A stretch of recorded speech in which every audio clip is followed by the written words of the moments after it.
শ্রাবণ মাসে মহিলারা সবুজ চুড়ি পরে কেন? বিবাহিত নাকি অবিবাহিতদের পরা উচিত? সবুজ চুড়ি পরার সঠিক নিয়মটা জানেন তো? শ্রাবণ মাসে সবুজ চুড়ি পরার হিড়িক দেশের সর্বত্র। প্রায় সব মহিলারাই সবুজ রঙের চুড়ি পরে নেন।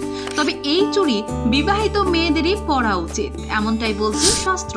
শুক্র কিংবা রবিবার পরুন, সকাল থেকে বিকেলের মধ্যে যে কোনো সময়। পরার আগে অবশ্যই দেবী পার্বতীর চরণে ঠেকিয়ে নেবেন। ভুলেও শনি মঙ্গলবার পরবেন না সবুজ রঙের চুড়ি। ভাঙা চুড়ি হাতে রাখবেন না, হিতে বিপরীত হতে পারে। আসলে শ্রাবণ মাসে সবুজ চুড়ি পরলে স্বয়ং দেবাদিদেব মহাদেব এবং দেবী পার্বতীর আশীর্বাদ পাওয়া যায়।